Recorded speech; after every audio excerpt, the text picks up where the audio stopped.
We heard that she will be here to confer with her team today. We just like to say that judging by the performance of the defense team yesterday, I too would like to confer with my team. We hope, and we're still opening to VP Sara that she is here every day for the rest of the trial until matapos po yung hearing dates. Para po malinaw, ang biktima dito ay ang taong bayan.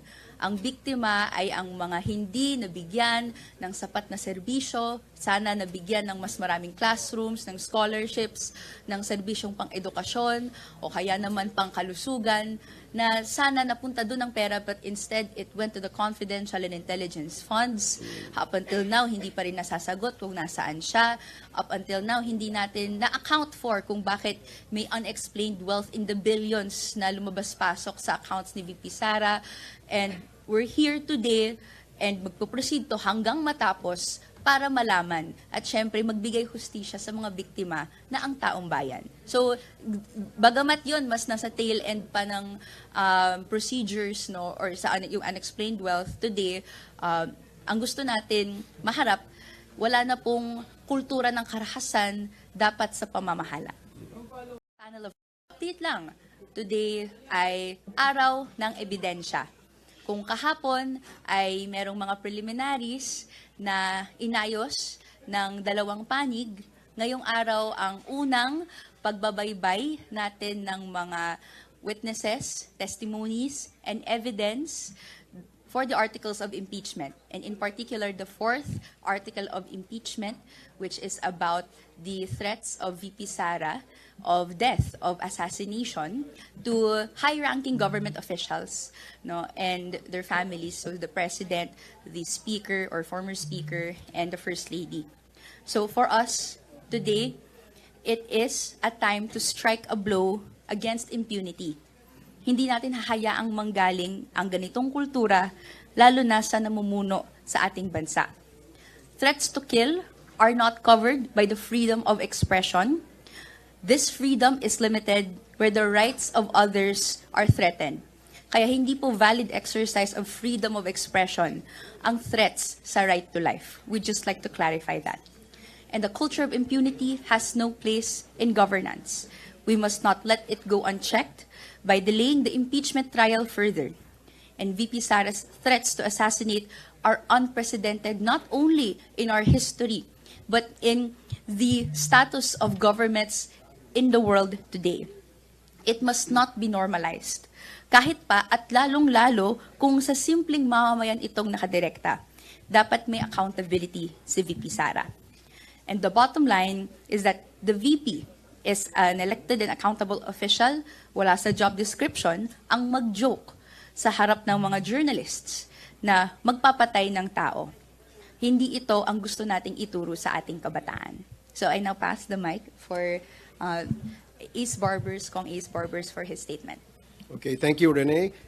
Magandang hapon po at magandang tanghali pala sa ating mga kaibigan sa media at sa lahat po ng mga kababayan nating nanonood.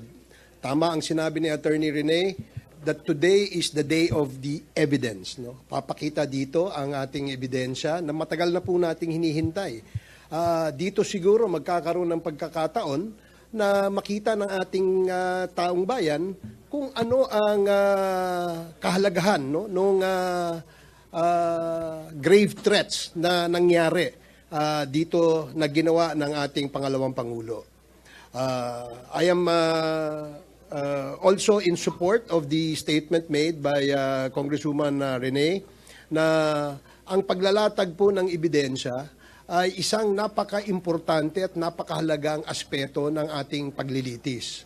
At dito dapat nakasubaybay ang ating mga kababayan dahil ito pong paglalatag ng mga ebidensya at paghahanay ng ating mga witnesses ay paraan para mapatunayan o maipalabas natin ang katotohanan sa likod ng usapin ng grave threats o itong sinasabi nating betrayal of public trust. Napakahalaga na makilahok ang ating mga kababayan sa pamamagitan ng pagnood at pag-participate in all social media platforms tungkol dito sa usaping ito. And we encourage everybody, no, lahat ng ating mga kababayan na kung maaari ay kayo po ay magpahayag ng inyong opinion after nating makita ang ebidensyang ilalatag ng prosecution. So the public is not interested in that status update. The public is interested in evidence. The public is interested in her answers to the long-standing questions 2 years nang tinatanong ng taong bayan.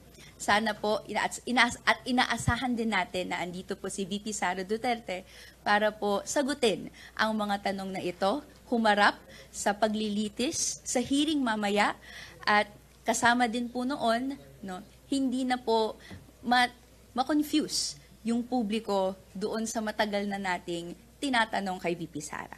And siguro sa akin, we heard that she will be here to confer with her team today. We just like to say that judging by the performance of the defense team yesterday, I too would like to confer with my team. So we'll see kung ano pong maging results ng consultation today. But the House has been long ready para depensahan at i-argue yung mga articles of impeachment. Yeah, dagdagan ko lang no na yung attendance of the Vice President is not accountability.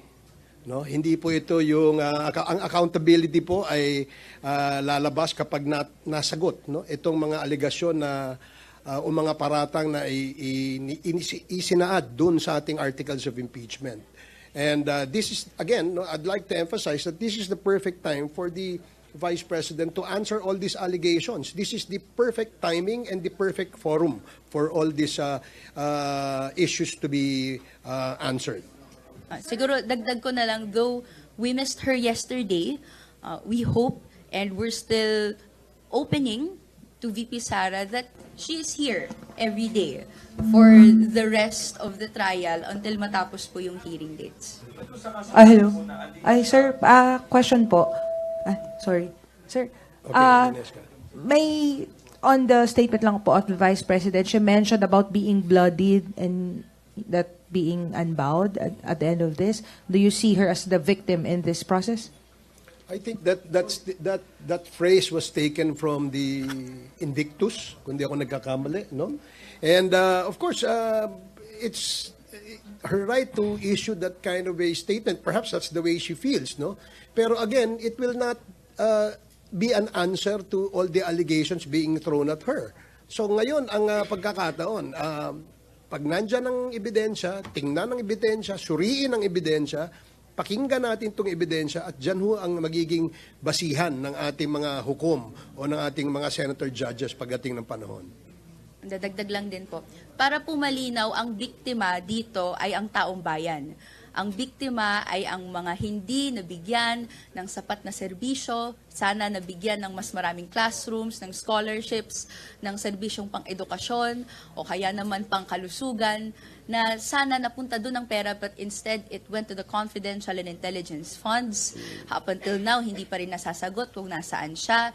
Up until now, hindi natin na-account for kung bakit may unexplained wealth in the billions na lumabas-pasok sa accounts ni VP Sara. And we're here today and magpo-proceed to hanggang matapos para malaman at syempre magbigay hustisya sa mga biktima na ang taong bayan. So, bagamat yun, mas nasa tail end pa ng procedures, no, or sa yung unexplained wealth today, ang gusto natin maharap, wala na pong kultura ng karahasan dapat sa pamamahala. 2 things ang nanote natin sa opening statement ng defense. 1, wala pong full stop claim that VP Sara is innocent. Yun ang hinahanap natin sa kahit anong opening statement ng ating defense. No? At ikalawa, hindi rin po inaddress yung article of impeachment on the death threats. Na yun po ang sasalang today. So, sa atin, na unang sasalang yung napakabigat na press conference na yon, glaring na pagkukulang yung naging opening statement ng defense, and baka nga wise for VP Sara to confer with the defense team today on that matter. Ma'am, you said ang biktima dito ay taong bayan. Bali, are you saying na nagpapabiktima si VP? Statement niya na yun? Again?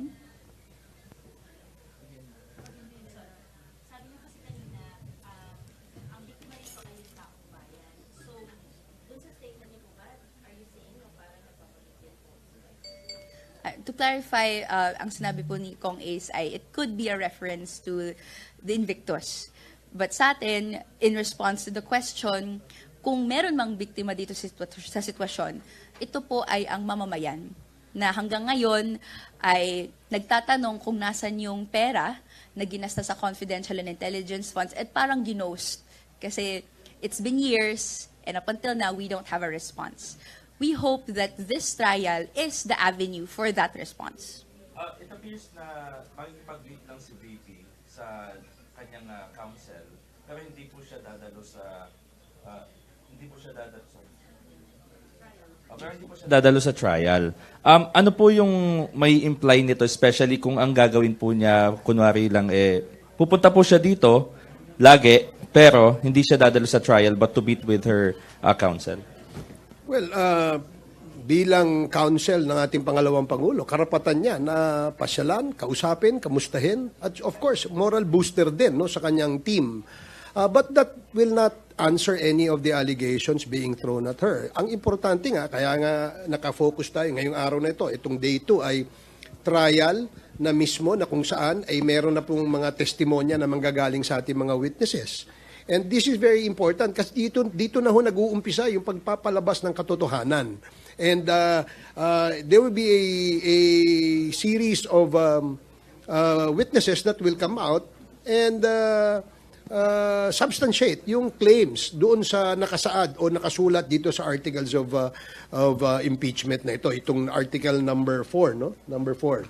So, yes, karapatan po niya yan. Gaya din po ng ating prosecution panel na maya't maya ay kinakausap natin at binibigyan natin ng moral booster nang sa ganun, maging inspired din sila. No? And this is now getting to be inspirational, so to speak. No? Nakikita natin yung ating dalawang panig no? Ay talagang nag-aaral, pinaghahandaan, at ang maganda nito, doon na nagtatagisa ng kanilang mga talino pagdating na ng trial. That's why one big major development from yesterday is the fact that umpisa na ang trial. Natuloy ang paglilitis. Yun ang pinaka-importante. Siguro dagdag ko lang din po. Baka mabitin yung mamamayan na makita araw-araw si VP na dumadalo pero hindi po makita siya during the trial proper. But nonetheless, that is her right.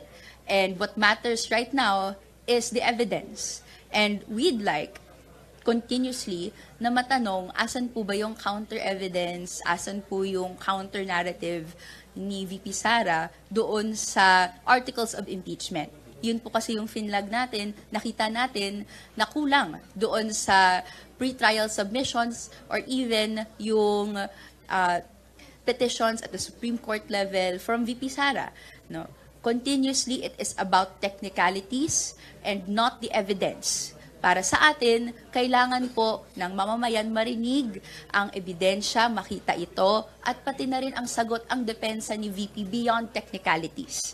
So yun po yung makakapagbigay kapayapaan sa ating lahat, makakapagbigay closure para po hindi na hanging question sa atin kung saan napunta yung pera na to, and even ko ano pong pamumuno at klase ng pamumuno yung may pananakot sa ibang tao. Last question na lang po. Today, ina-expect po ba na uulit-ulitin yung video na nag-viral nga po na yung kanyang di umano'y pagbabanta sa Pangulo? And tingin niyo po ba mas makabubuti, total nandito na rin po si VP Sara, kung siya na po mismo yung magpaliwanag ng video po na yun at ba't niya po nasabi yan? The video must be shown so that it can be established to be part of the record of the impeachment trial process. So kung ano man po yung kailangang ipakita para ma-admit siya into evidence, yun po yung gagawin ng impeachment court and yung dalawang panig ngayong araw. So gusto rin natin marinig yung testimony ng NBI agents na kung babasahin lang natin sa House Committee on Justice, no, can testify as to the authenticity of that video. So yun po yung kailangan nating makita, ano yung pag-authenticate nito, and of course, anong ibig sabihin nito sa articles of impeachment at yung arguments doon. Itong impeachment process na ito is not about a personality. It's not even about the Vice President. It is about the constitutional process and the accountability mechanism na nakasaad sa ating saligang batas. Ito ay dapat mapaliwanag, maintindihan ng ating mga kababayan na hindi ito politika. Wala pong politika dito. This is just the process where the Constitution mandates the lower house to initiate the impeachment process and mandates the Senate to render a judgment after a trial. So ito ay nakita natin buhay na buhay, no? Nakikita natin na gumagana itong prosesong ito na nakasaad sa ating saligang batas. Kaya dapat tayo ay maging participant, no, sa success nitong prosesong ito. Sir, good afternoon. Ann Soberano po of Bombo Radio. Sir, sinasabi kanina na posibleng ilabas yung video na nagbabanta si BP Sara. Today po ba haharap sa impeachment court ang dalawang agent ng NBI? Yung video na to, which is not only public record but easily accessible to the net,